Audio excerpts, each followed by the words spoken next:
We thank you, Father. Tabernacle of Satas.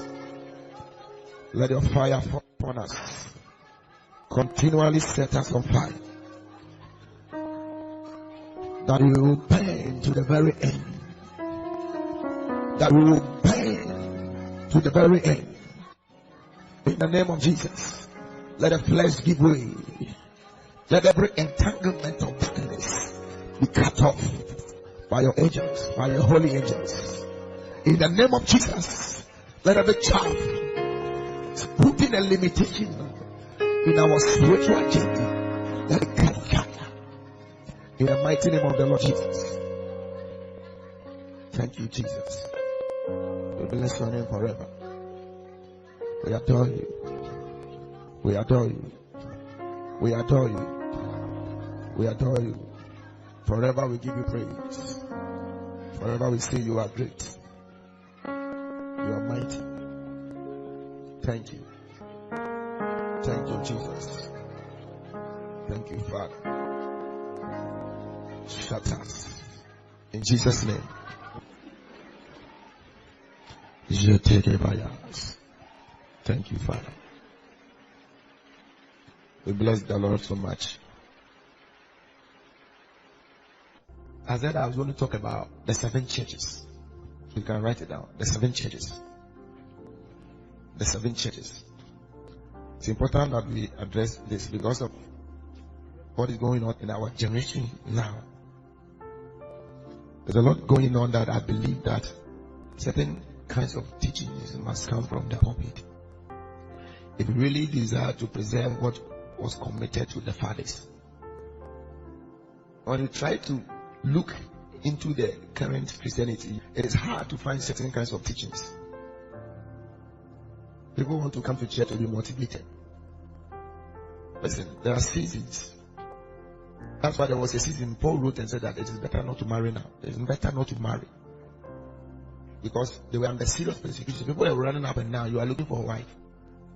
You will stand at the engagement and they will come and carry you and everybody. So say that because of the current season, it is better not to marry now. We are being persecuted. We are being threatened every day. We don't even have a dwelling place. And what you are looking for is a wife or a husband.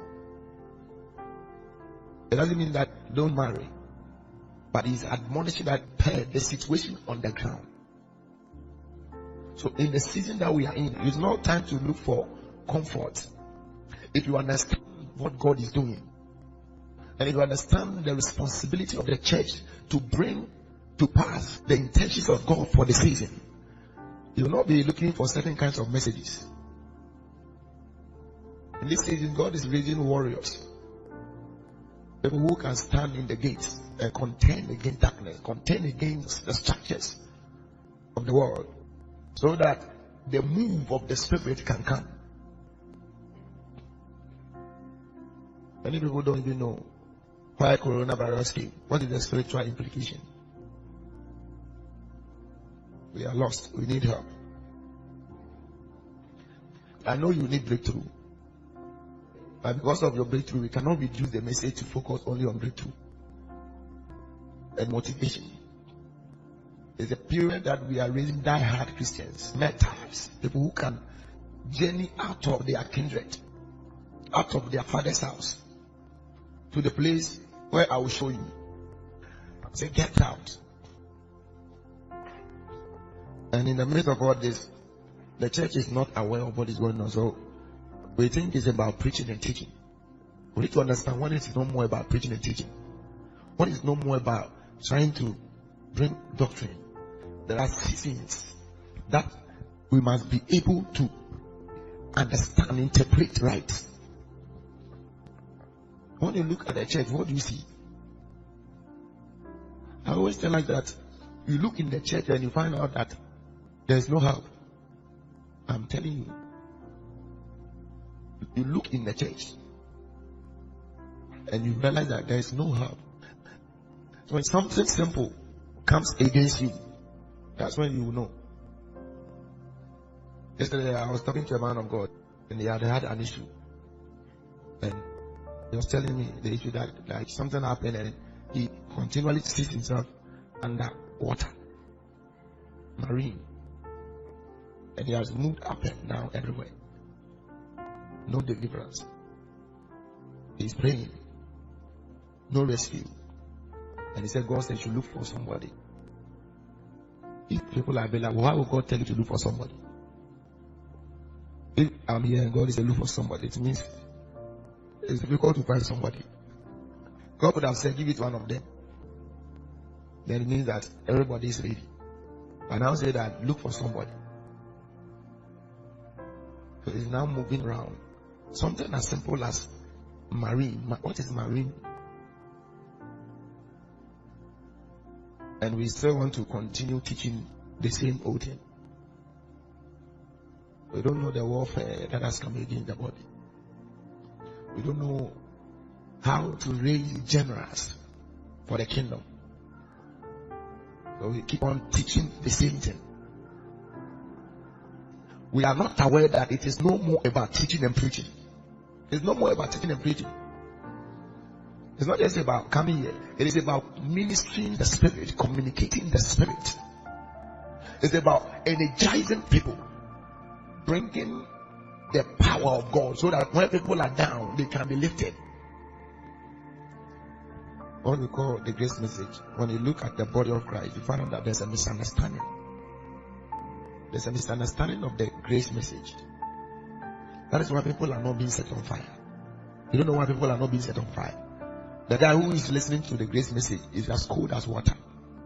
And he is the giant of grace preaching. She can't even pray for 1 hour. It's a proof that what you are receiving is not in the original position.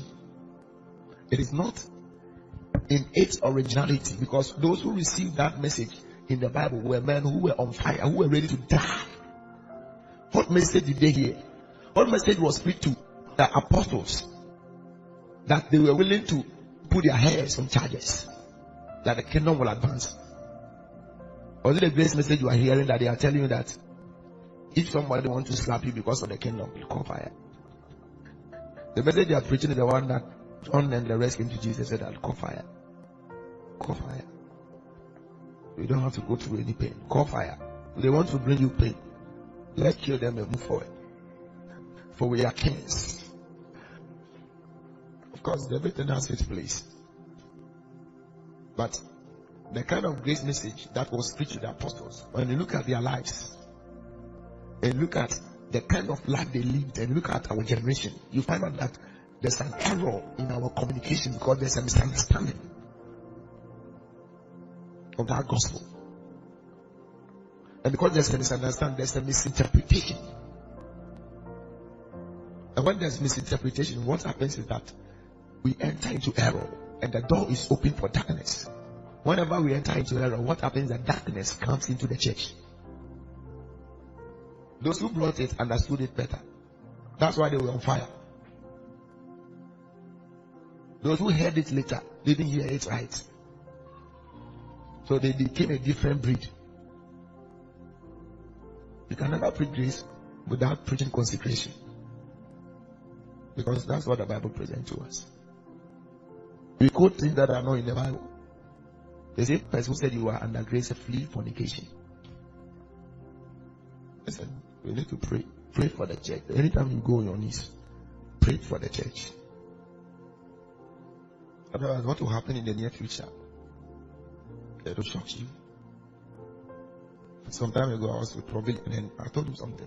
Now, this is what the Lord was telling me about this and about that. Normally, when I tell him something, he also pray.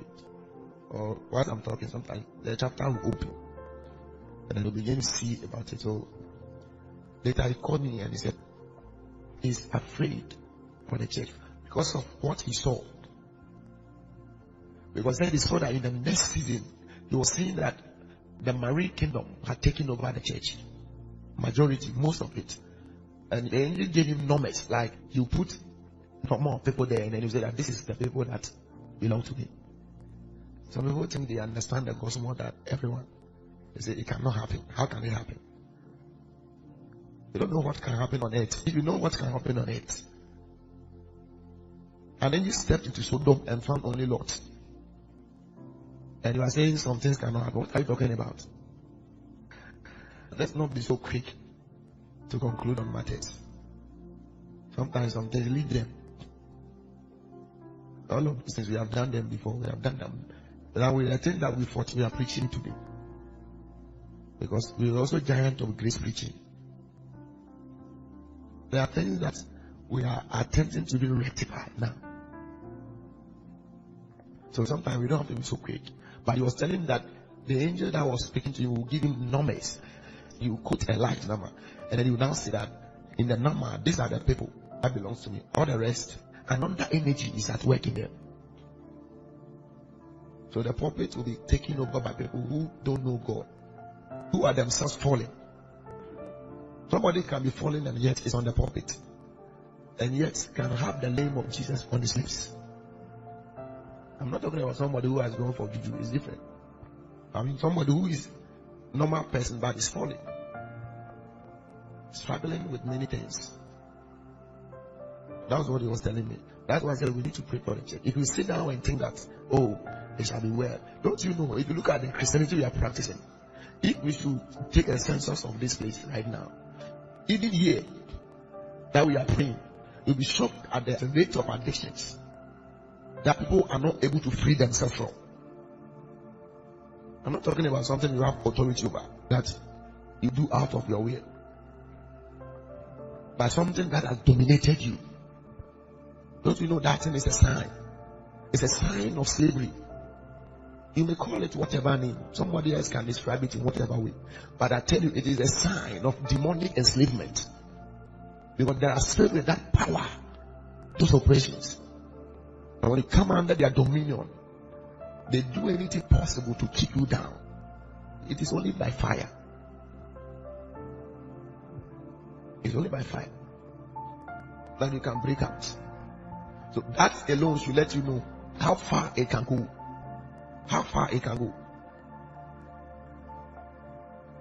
But yet, because there's a misunderstanding of the grace message, we still keep on misrepresenting the message to the people to keep them content with that which is corruption. We don't condemn people, but we don't let people become settled in what they should fight. We have to let them know, and then we have to teach them how that they can fight it. May God save us from the error. So there's the misrepresentation of the gospel, and that makes a lot of Christians to think that what we call grace is about lasciviousness. The Bible speaks against lasciviousness. The Bible speaks against flesh, living in the flesh, walking in the flesh. The reason we lead people to pray, and then we lead people to engage in spiritual activities, that we fast. They get to a point they try to take fasting away from the church. The same grace teachings. Meanwhile, also when they had fasted and prayed, the Holy Ghost said, separate unto me Paul and Barnabas, like men of the flesh, men who have been colonized by different spirits. They came and attempted to change the scriptures because they wanted it to look like, because Jesus came to die, it is finished. Jesus said it on the cross. If we don't understand the context of words, the context of the structures that are put in place in the body, we will get it wrong. I spoke to a man of God, a very serious, great man of God, and he was telling me how he almost fell. This man was on fire. I mean, doing business in a higher plane. And somebody began to introduce him to certain men of God. He was fasting and praying, and he can move with power. Serious flow of the Spirit, anointing. And somebody introduced him to a certain man of God. I've heard that man of God that they introduced him to say, why will you fast? Why will you pray and sweat before God gives you something? But Jesus prayed until the drop of his words were as great drops of blood. So what are you saying? That is the power of Jezebel. What Jezebel can do.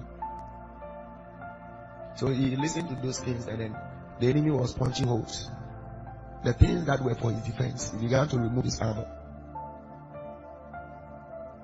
And then he was falling.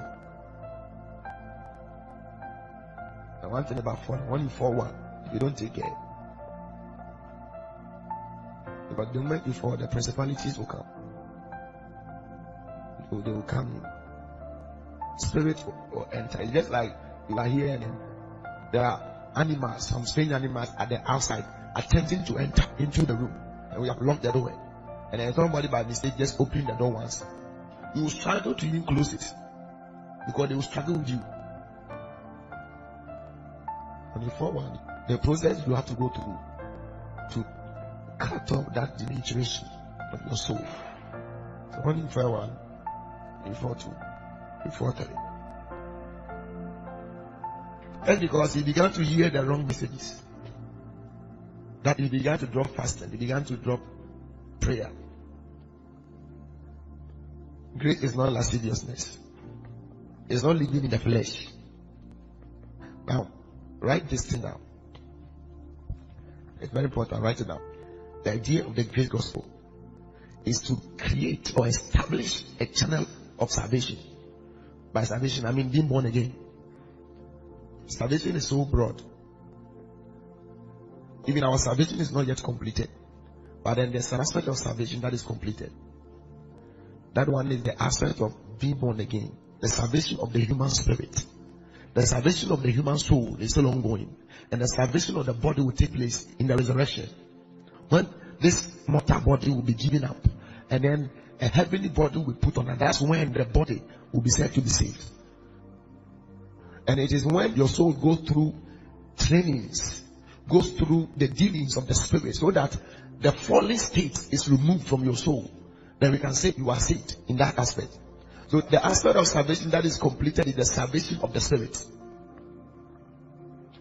So in the Bible you find out that it talks about you are saved. Another place says you are being saved. Another place says you shall be saved. The engrafted word of God, which is able to save your soul. The soul is still being saved. So I said that the idea of the grace gospel is to create or establish a channel of salvation.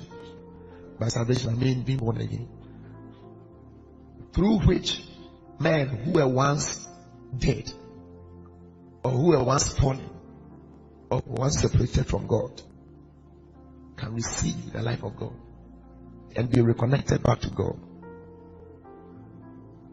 So it is a system that makes it possible for a person who was once lost to receive the life and the nature of God. Now, this is where the church begins to get it wrong.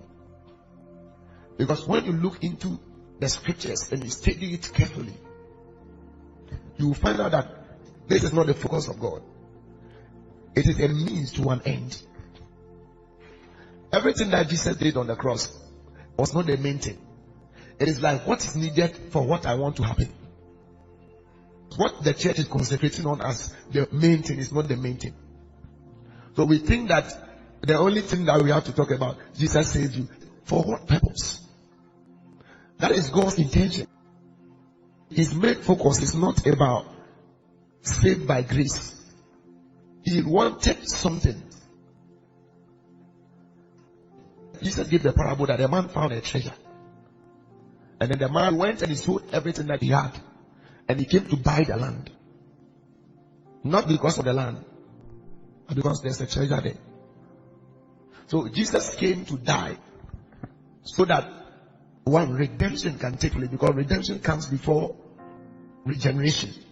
Redemption comes before the new birth.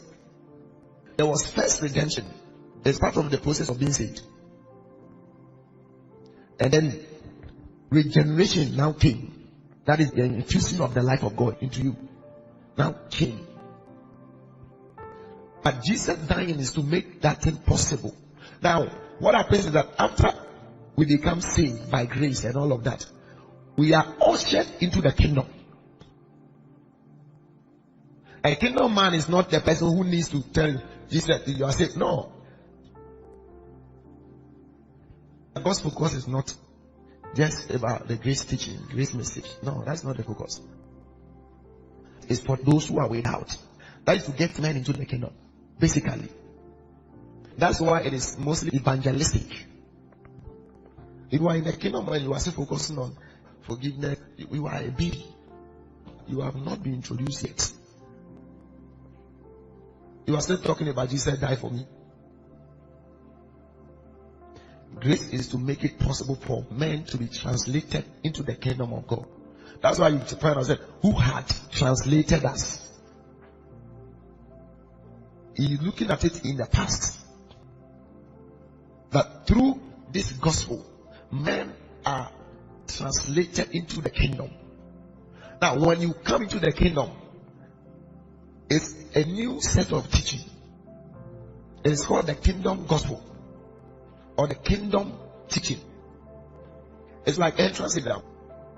Everything Jesus did is like an entrance, something that is meant to bring you to a position that God can now make use of you. You can now connect with God for what is ahead, for an assignment, for a purpose. So God is not interested in what most of us are interested in. His own is that you become a kingdom functionary. I will be a baby now to still be thinking about forgiveness of sin. It doesn't mean I cannot tell God, maybe I'm sorry for what I did or anything. No, that's not what I mean. But this is not what is inside me. Listen, when you come into the kingdom, we have to be taught the culture, the civilization, the principles, the demands of the kingdom. There's the culture, there's the civilization. There are the principles or the laws of the spirit, the laws of the kingdom. And then there are what we call the demands, the labors of the kingdom. There are labors in the kingdom. You don't come into the kingdom and say, Christ died. You will be nothing. You will have nothing. Not only that, you will be nothing, you will also have nothing. The only thing you can have is what the world will offer you. Because in the kingdom, there's a strategy for assessing things. All of those things they told you that Jesus made it possible. When you enter the kingdom, many years to come, and you find out that it's not as you were told. Sometimes we hype it. Jesus was teaching to people, anyone who loves me will lose everything. He's telling the people plain words. He told them, whoever lost mother or father cannot be my disciple. He will suffer many things for my sake. If you tell us that we are not preaching the gospel, so you want us to lie to the people. He said, if you follow, you will lose many things. You will suffer many things. When he met Paul, he didn't even tell him about the blessing. He said, and I will show you many things you will suffer for my name's sake. If you can just be like Jesus, a lot of people will not be so frustrated. And there are things that are so deep that you can't even teach it at certain levels. You have to just live it. So you come into the kingdom and then you are being taught the civilization. So there's a way of life of the kingdom. There's a way Christians live. There's a way we dress. There's a way we talk. When you enter the kingdom, it's not more about when you coming to tell you that Christ has finished it. We have initiated you, you have come. We are now supposed to bring you to understand how things work. Some people are still outside already. They have not entered the kingdom yet. They have not entered yet. When you come to the kingdom, we teach you that you can no more live for your appetite. Because in the kingdom, there's a lifestyle. And once you come in, you have to introduce that to you. That is the beginning of becoming relevant in the kingdom. Because you can be in the kingdom for many years and be nothing because you don't obey the laws of the spirit. You don't understand the culture of the kingdom. And because you have not been taught, you cannot reflect Christ. Many Christians cannot reflect Christ. We can't. Not that we don't want to, but we don't even know how to. Everything is normal. So everyone is a Christian, but when you see everyone, you see that this is worldliness. There's no Christ. So the Christian has all the Shatawale songs on his phone. He's now releasing negative energy. People who are thinking about Jesus. Because we have not been taught the civilization of the kingdom. We are still focusing on the initiation ceremony. We are still focusing on the entrance exam. The entrance exam is very cheap. Every entrance exam you write, you think this is ABC. When you come into the system, you know that it's not a joke. The entrance exam is so cheap. And that's what Christians we love now. Christ had died for you. Yes, he already died for you. Did you accept that debt? You accepted it. Now you have come into the kingdom. Then you go back. Christ has died for me. You must be taught kingdom. When you begin to grow in that kingdom culture, there are many of the things that people emphasize that you find out that you don't need it anymore. It will be inside you. It will be in your understanding. But it is not what you dwell on because you are past it. You might use it to help others who are struggling to enter. And then we help them with that thing and then we bring them in. And then we teach them the culture, we teach them the civilization. That everything about you must reflect Jesus Christ. Everything, if I pick your phone, I should see Christ. I should see him on your phone. If I come into your house, I should look at books and see that, okay, this book is a sign. These are the books. Now Christians, they don't have one Christian book. Bible problem, Bible, which media mommy. Then Comra. You think it's a joke? Well, our cultists. If there's young Comra, they went there. Everybody is carrying his own sacrifice. Although we think that God will understand. When you appear before God, you will know that God doesn't understand. That's the reason for this teaching. Because we will go until we enter into Revelation and you understand what I'm saying. God will come and speak and say that if you don't repent, I will remove your candlestick. It doesn't match with what we are trying to teach the people. I was talking about pleasing God. Somebody came and said that God is already pleased with us. Are you alright? What Bible are you reading? Paul said, no one who is enlisted as a soldier entangles himself with the affairs of civilians that he may please him who has called him. Enter pleasing or please in the Bible and you find out this is future. The only thing that is past, it means the thing is also past. Paul said, God who pleased him that I may be called. But when it talks about our pleasing God, you see it in the present continuous or in the future tense. People don't study the Bible because we have a particular light. We think everything should fall in that light. Now, write this one down, that the grace message or the grace gospel or grace doesn't change your condition automatically. It doesn't change your condition automatically. This is why Christians are becoming nothing. We don't know why. Apart from the aspect that I already explained, where your spirit has now been infused with the life of God so that you have become one with God. And the nature of God is in your spirit. That nature must be worked down into your soul. And that life must be worked into your body. So your condition will never change until what I said, that the life being worked into your body and the nature being worked into your soul. Until that thing is done, your condition will not change. You'll be born again, alright. Your condition will not change. So it is through the kingdom teachings. It is through training people by the Spirit. That's why sometimes the Holy Ghost can take you through a dealing and contradict what you have been taught about grace. Until we are taught to live as kingdom functionaries, we will not be able to amount to so much. We will be born again, alright.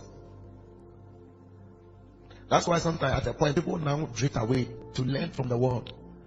Because the church doesn't want to teach how to rise in the kingdom. I'm telling you, if you don't know how to pray, you will never rise. As a kingdom citizen, it will be difficult for you because things are better from the spirit. It's one of the systems that you learn. If you don't know how to fast and pray and seek the face of God concerning issues, you will walk in darkness forever. You will not be power. Even the word of God, you can't keep it. Because your soul is weak. You are weak inside. And once you are weak inside, no matter what we tell you, you can't do it. The spirit is willing, but the flesh, the body is weak. And there are things that we have to tell you. They need to tell us that you don't have to pray to receive power. The Holy Ghost came, there's power. And we attempted it and attempted it, it didn't work. And after now, it doesn't work. Now, let's look at this. The Bible says that every man shall be judged according to his works. Now, let's put that in context with the concept of forgiveness of sin. Now, let's look at the issue of forgiveness of sin, like God forgives you, God forgives and forgets, and everything.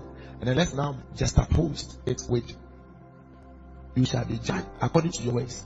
According to your ways. So every man shall be judged. Now, what is the difference? The Bible talks about the consequence of actions. It said that everyone's works shall be made to pass through fire. 1 Corinthians chapter 3. From verse 9 down. It talks about that our works shall be made to pass through fire. And you also see in the scripture that the way we live our lives after we become born again, it is able to attract reward. It is able to attract chastisement. There are things that you can do. God said, I will chastise you. You can ask for forgiveness for 10 years. He will still chastise you. Read your Bible, you see it.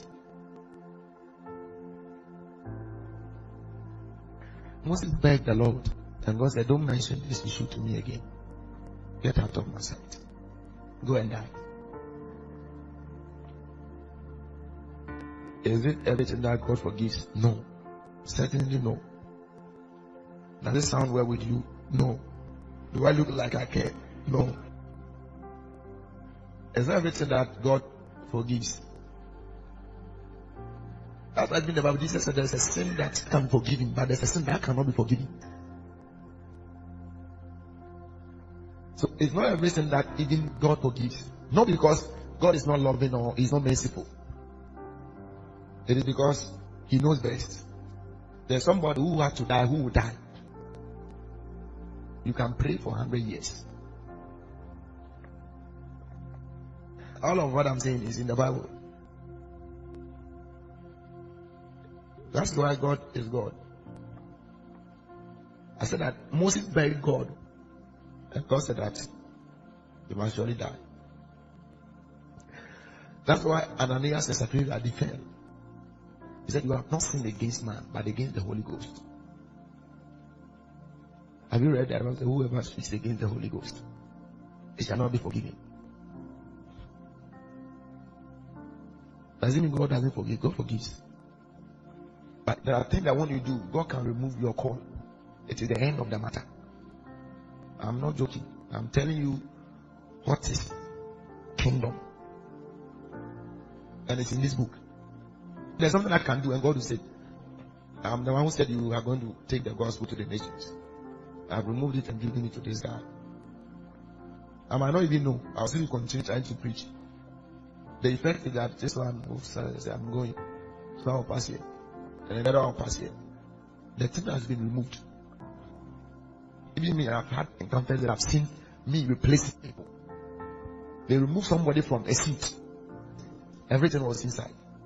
And then the guy who was the prophet, they removed him from the place. And then when I came, they made me to help. And I began to hear the voice of an angel. 3 times I've seen that thing. Can God forgive them? No, it's not everything. So God can forgive you. He forgives. But those who understand that's not everything that He forgives. If you have that mind of forgiveness, you will touch something that you'll be in trouble. Okay.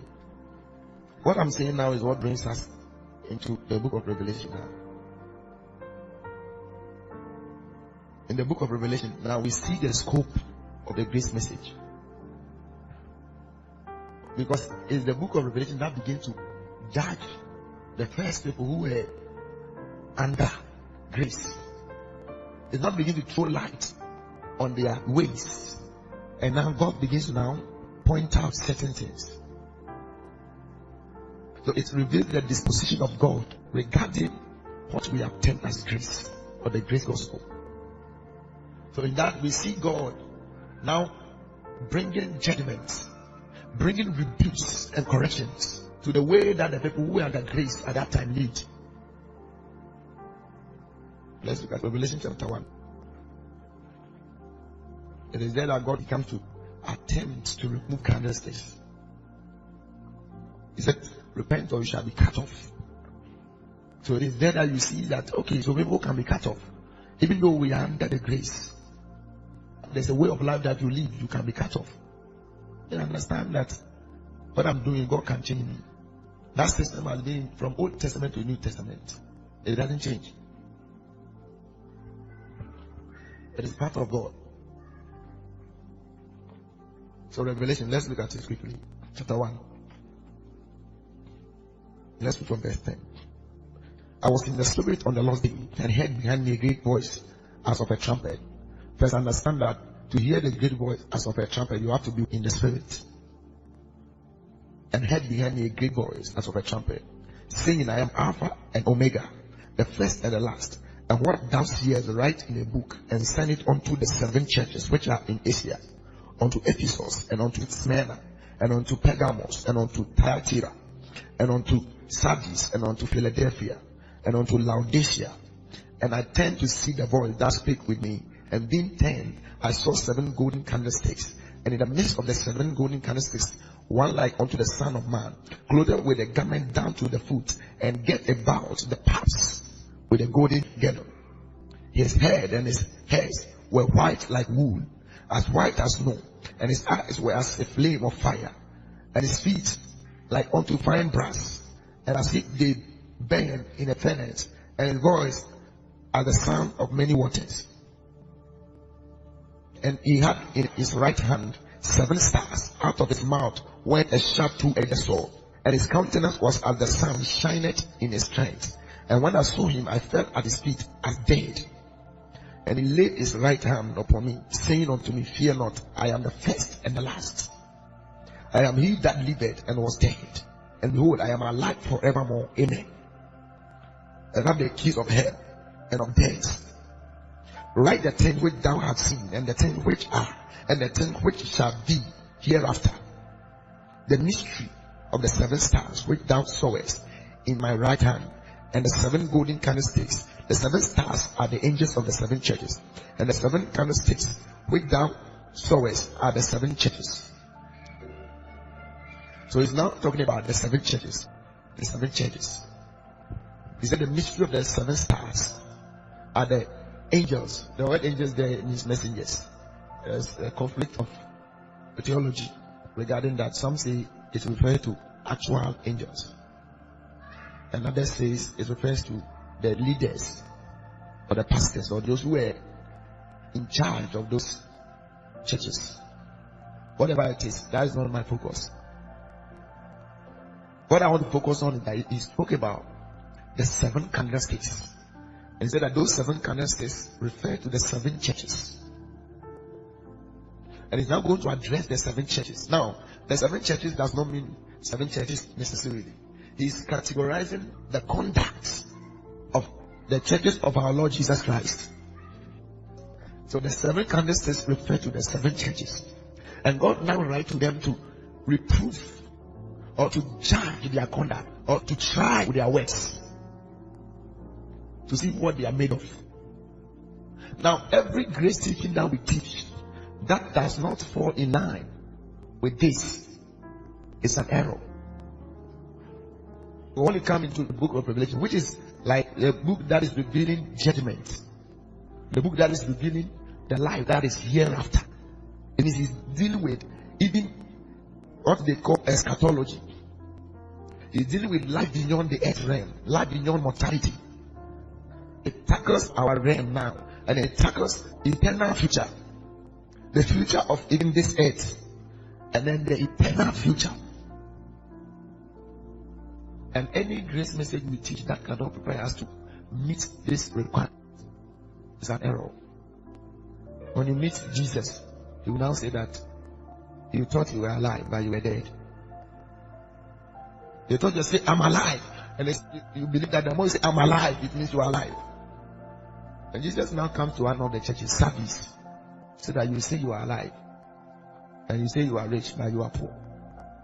You say you are alive, but you are dead. So let's go to the chapter 2 quickly. So the church of Ephesus, that's the first church. It said, unto the angel of the church of Ephesus writes, these things said he that holdeth the 7 stars in his right hand, who walketh in the midst of the 7 golden candlesticks. I know thy works, and I know thy labor. God is looking at works, he's looking at labor, he's looking at patience, he's looking at our interaction with evil. 4 things. And those are the things that most of the grace teachings is trying to separate us from. He said your works, your labor, your patience. And he's looking at how you bear evil, how you deal with evil, evil presence, evil people. Somebody who carries evil presence, he comes only to talk about people. He's saying that some people were not bearing with the people. Some of us, we are Christians, but your friend comes to take your hostel key to go and sleep with a girl. Your judgment is in this book. Let's continue. So he said, I know your works, I know your labor, and I know your patience. What are your works? What are my works? What the Bible says, we are saved by grace, not by works. That does not negate works. There's a thin line. What he's trying to say is that you come through Jesus Christ. In other words, if you try to put Jesus aside, whatever you do will not count. But the moment you enter Christ, you work in Christ. You labor through the Spirit. That's when it can be accepted. When your works is in Christ, or it is coming on the foundation of what Christ has laid, that work is accepted. But when you attempt to say, I don't need Jesus to be saved, you can read God anyway. I don't need to accept the lordship of Jesus. Understand the dealing. He was dealing with those who said the law of Moses is what we know. And now you are saying that we don't have to go by the law to please God. We have to come through Jesus Christ to be accepted. Not to please, to be accepted. Don't say we are accepted in the beloved. So you don't have to go through the law to be accepted by God. Instead, you have to come through Jesus Christ to be accepted. And he's now trying to settle that thing that no, we no more have to go to the law. It doesn't mean you don't have to obey. Because when you come to Christianity, you find out that it's not different from the 10 commandments.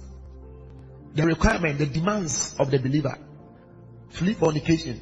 The law says that thou shalt not commit fornication or adultery. In grace, it talks about covetousness in the New Testament. And it says thou shalt not covet your husband's property or wife or anything. Everything that we say about the 10 commandments, it comes back into the New Testament. So the idea is not to put it aside or say you are no longer going to live by it. That's not the idea. The idea is saying that don't attempt to reach God through obeying this, because it will not work. Instead, you can only be accepted by God through Jesus Christ. But when you come to Jesus, then through the Spirit, you can now keep this one. Do you know why many Christians are not able to live for Jesus? We are not doing it through the Spirit. Another way is that we are not living by the Spirit. We are in the flesh. Because if you can't pray on daily basis, hours on daily basis, you cannot walk in the Spirit. You want to, but you can't. So understand the context of works in terms of salvation, in terms of being born again, or being accepted by God, and understand the context of works in terms of what is going to be used for reward. What God is going to look at to see whether He should remove your candlestick or not. Labor, patience. Some of us, we want Jehovah sharp sharp. Jehovah sharp sharp. So I've been following God for the past 3 years now. What are you talking about? You know how long we have been following God and we are still here? No. He said, I know your patience, because they were going through a whole lot of things. People go through things, and God has seen everything they were going through, and He didn't say, I will come and change it. He said, you have been able to hold on with all the pain and troubles around you, all the torture. And He even spoke about a guy who was killed. When you go on in the other churches, a guy who was killed, and God watched it. He said, you have gone through pain, but you were patient, and that thing is going to attract reward. But they teach you faith means now. Abraham's faith took him 25 years. So faith means now. Now can be 25 years. It is still now. To understand the now, the only thing you have to do is to understand the now. Okay, so let's continue. I know thy ways, I know thy labor, I know thy patience, and how thou canst not bear them which are evil. And thou hast tried them which say they are apostles and are not, and hast found them liars. They were scrutinizing them. Sometimes you have to scrutinize people. When you show up before God, this is the way. He's going to tell you, I know. The things you think you mention, you will not mention it. Okay, and as born and as patience. And as born means you have forbearing, you have carried weight. You have been through a lot of things. Sometimes God permits you because it's for reward. Otherwise, you show up in heaven, no glory, nothing. And as born and as patience, and for my name's sake has labored and has not fainted. Nevertheless, I have somewhat against you, because thou hast left your first love. There's a teaching sometimes we are unblameable. That thing is misunderstood. The Bible said that so that He shall present us unblameable. He's not looking at that you are unblameable now. He said that He may present us unblameable, unreprovable. There's a work He's doing to ensure that we are presented unblameable. Myself, I've been in that thing because I've been there. If you have not been there, you can't teach what I'm teaching, because you have not been there. So no matter what I do, I am unblameable. I appear before God. When you appear before Jesus, then you become last day, then He says, stand up. He says, I have somewhat against you. He says, nevertheless, I have somewhat against you, because thou hast left your first love. Then He said, remember from whence thou art fallen. That's the next verse. Remember from whence thou art fallen, and repent. There's another teaching that says that the Christian does not need repentance. What is repent? Repentance means you've gone astray, come back to order. It says, remember from whence thou art fallen. Check your life. Some of us, when you became born again, or when you were growing up, they trained you in a home that is, when you dress, your skirt is below your knee.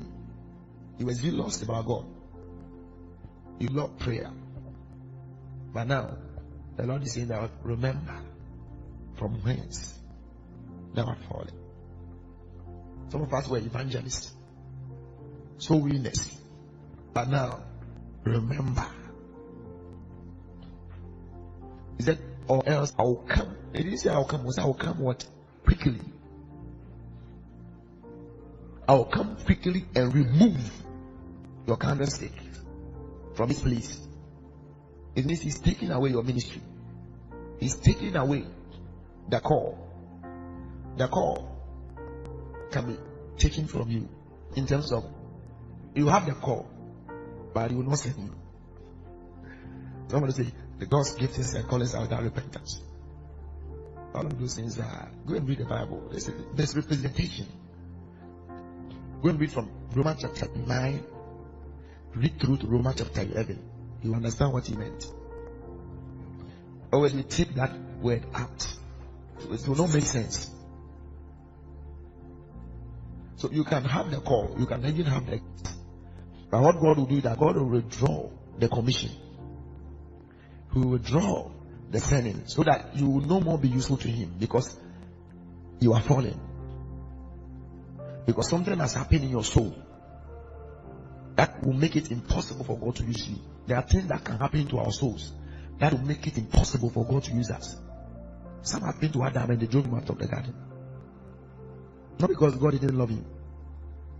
You are exposed to something that those who are exposed to that thing cannot be you. You are exposed to a knowledge, to an information. Sometimes while we are serving God, you come to a point and some people, all they know about preaching and teaching is money. So some of us will have to look at our life. We have to go back. Some of us, the worldliness has so much entered into us that we have left the first love. We have left the first love. We were in church. We loved God. We were passionate about the things of God. We were once filled with the Holy Ghost. And you have left the first love. But we are now left the first love. Church doesn't no more intrigue us. It doesn't interest us. Listening to messages, reading Bible. We have left the first love. And he said that return back to the first love. That is the only way I will not remove your candlesticks. The candlestick might represent something that God has deposited in you. That you were on that journey of fulfilling that thing, bringing it to pass. You're on the journey of fulfilling that purpose. There are things God gives to people, but when God gives you something, He has to make sure that you are standing at the position where the fulfilling of that thing will bring glory to Him. And you were serving the Lord and you were moving, and God wanted to drop that thing and activate it. Then all of a sudden, you have left the first love. You have become interested in chasing after things, chasing after wife and husbands. And He said that if you don't take it, I'll come and that thing that I gave you for your generation, I'll come and take it. I will remove it and give it to another person. And I said, not that you will take the star or anything, you will leave it with you, but you will not become anything with it. You know how many people are singing? Even worldly songs, underground rappers are more than upper ground rappers. Let's continue. He said, remember therefore from when thou art fallen, and repent and do the first works, or else I will come unto thee quickly and remove thy candlesticks out of his place, except thou repent. But this thou hast, that thou hatest the deeds of the Nicolaitans, which I also hate.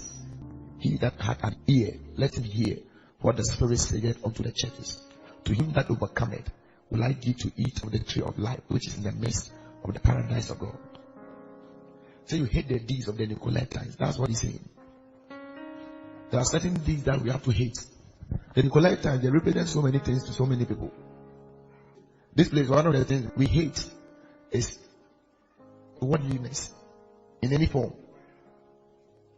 Some things are worldliness. It's just sheer worldliness. A guy, you are having 3 rings. One here, one here. What are you using it for? Just imagine you come here and I'm wearing a ring here. You ask me that, what is the purpose of the ring? Does it add something to me? It doesn't do anything to me. Certain kind of things, certain kind of dresses, we hate it. Exposing your breast and exposing your, we hate it. It's a deed of the Nicolaitans. Causing division and strife. It is a deed of the Nicolaitans. Please. There are things you have to hate. We don't incorporate the word into Christ. No. The word must be hated. I don't mean hated as in the hating the people. Jesus is not talking about the people. He said the deeds, the actions, the dressings, the way of talk, the songs, the things that are not Christ, that we try to bring it. He said you must hate it. Can we be on our feet? We are going to pray shortly. Shabala Topsa. Jantatas Kebo Shatapatas. Sebron Tekebo. Hey, Saptakaba Shalebe. Begin to fellowship with the Lord now. Begin to fellowship with the Spirit. Sates Sobrantes. It is in fellowship that strength comes to you. It is in fellowship that true transformation takes place. The purpose of fellowship is for transformation, for renewal, for strength, for death.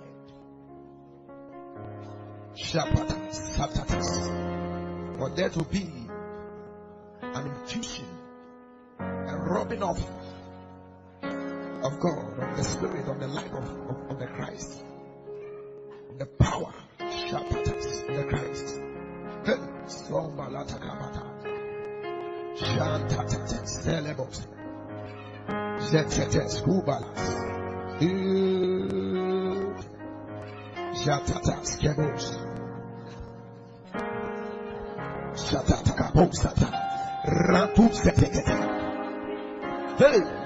Kombele sabala sabala ranta papu shalamates palike pataka patua ziataka patake boloshete rata skebosh mata pas rato skepete.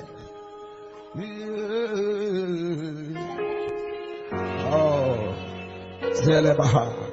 Ask the Lord, in any way that I've left my first love, help me to return the zeal that has evaporated from my soul, the zeal for God, the passion for God that has evaporated from my soul.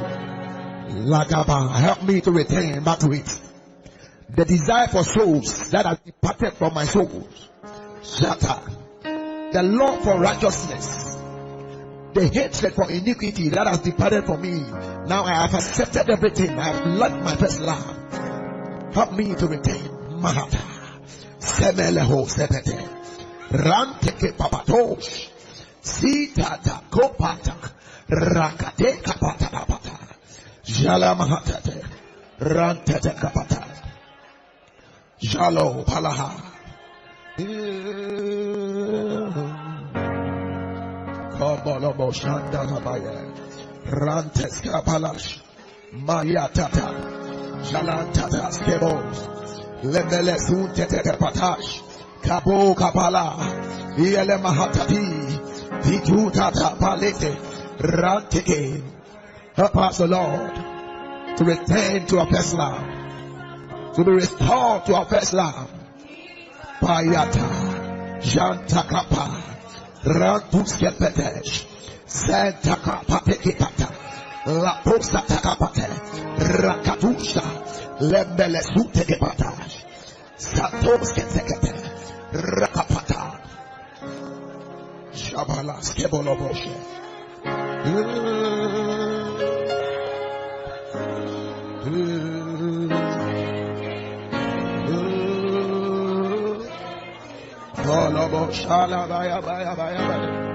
He says, remember from whence thou art fallen. Remember from whence they were fallen. Shata. Sata. Lord, help me to rise from every fall. Stataka takapa. Rantiki pataba. Hey. Some of us were taught a life of chastity. Now you have become an agent of immorality. Ask the Lord to help you to rise from whence thou art falling.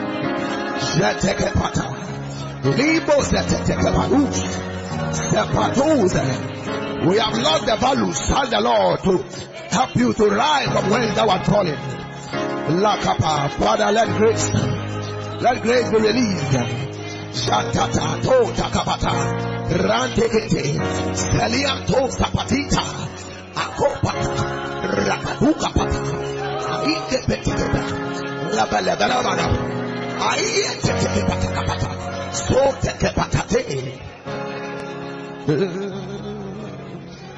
shababababa labasota rantekepa rakapatusha lebele sutekapa lakatikapa Aikopate rante itakopa lebezita kapa aikopeta ayatekepa labayamada ikapata rakapata rakapata ikapata kapata ratekatakapada. Shut up. Hey, Melesabrada, Lebrendo Babada. He's tempted. The zeal for prayer that had died from your life, ask the Lord. Shatter. Let it be revived. Let it be revived. Let the first love be restored. Shatter. Sataka. Hey, Melesata. If you can cry, the Lord will touch you. He will touch you this morning. Shikapa. There are angels that are here to touch you, to bring you back to that place where you were standing. He said, remember from when thou art fallen.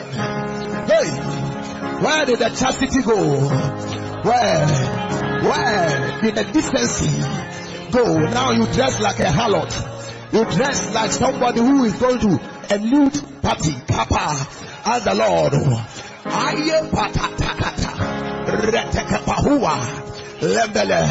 Hey, now your phone is full of all kinds of things. Ask the Lord. I take it back.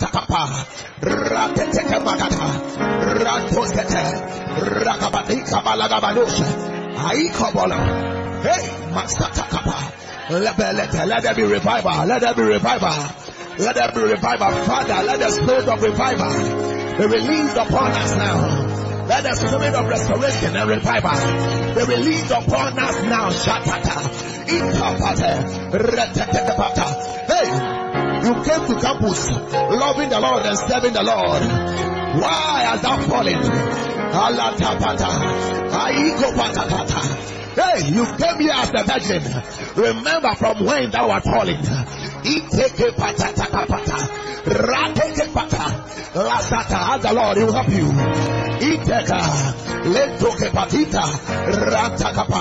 It will no more continue. It will no more continue.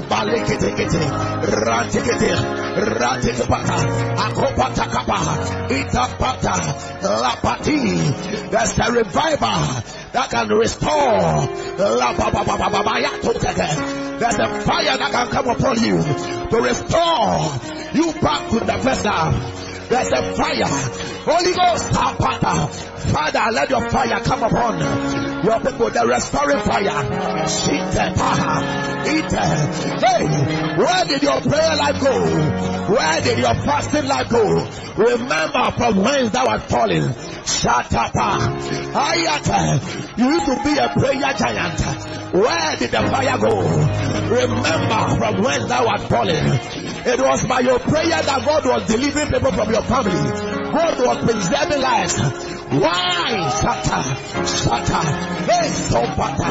Rantekepe. Lapota kapatita. Rantekepata. Labo shatete. Intapa. Agadabada gabada. Hey, Masotekepata. Retekepata. Labo shapalaga. Ikapatapa. Agadam. Ayapatepale. Iyagadam. Hey, restore the love for souls, the desire for souls. You were a preacher on the street, you were a preacher. Hey, Master Tetekapata. In the class, you were a preacher. At the lecture hall, you were a preacher. Remember from when thou art fallen. Shata. Sempetete.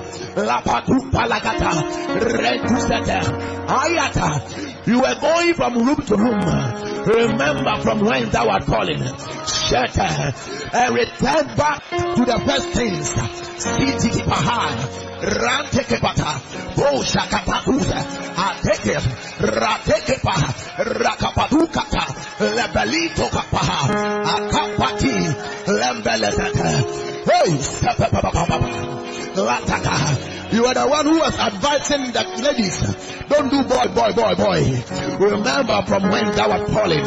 Ayata kapata, lembelesuta kapa, itapateke, rakadukata, aikapata takata. Let the fire of revival come upon us, Father. Let the revival fire, restoring fire, let it come down now. Touch us, Sabala.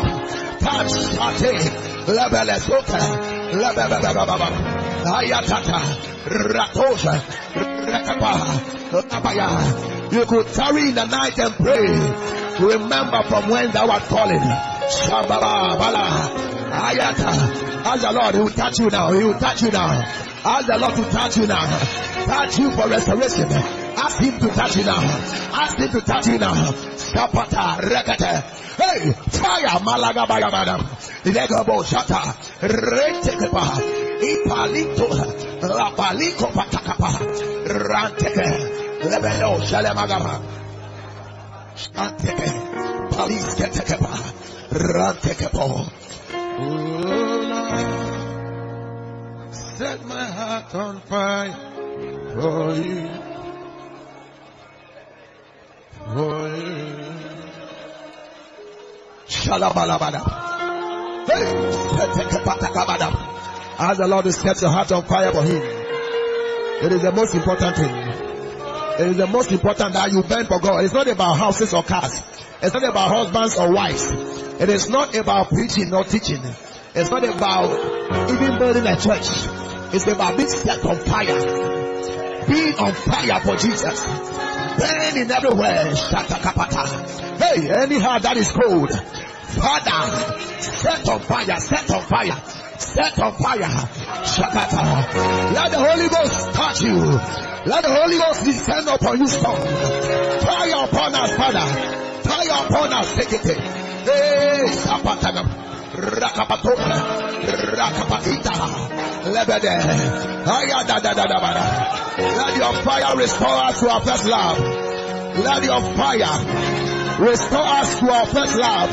Let your fire restore us to our first love.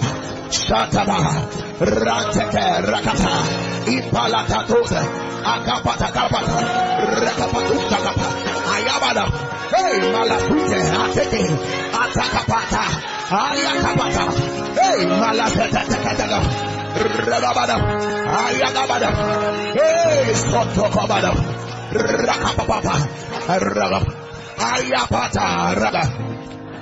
Satata, Shakate, Rakapata, Rakata, Sotakam, Rakapatakam, Rakapatosha, Lapatekepata, Rakapato, Rakapa, Jatakapa, Lasetekepata, Yakate, Rakapatu, hey, Tombalabada, hey, Sobababa, Atosa, Telebatakapa, Ikapatakapataka. Labada. Hey, let us burn for you, Jesus. Sata. Rata. Let fire. Fire. Hey, Melabelabolo. Iga Baba. Hey, Sombala. Take it, Bada. Labaliko Tokabada. Rakapatashaka. Oh, Jesus. Shakata. Hey, set my Sabala, Shakata, Ratata, Tabayata. Hey!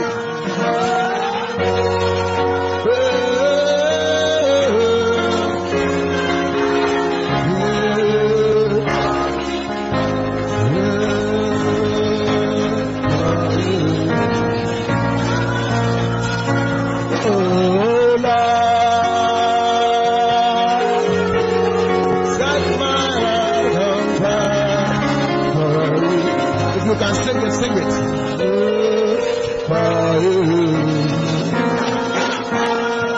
Oh, Lord, set my heart on fire.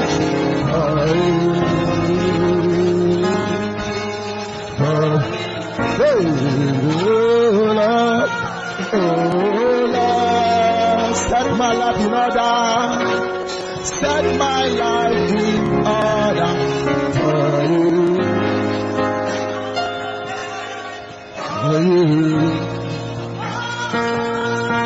Oh Lord, Jesus, set my heart on fire for you.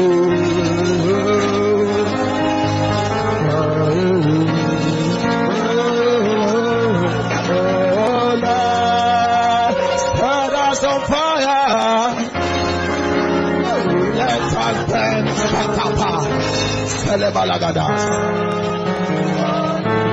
Thank you, Jesus. And we will never settle for less. We know there's more that's found in you. Come on, generation, come on, rise up now. This podcast is a message preached by Bernard Kenyatta.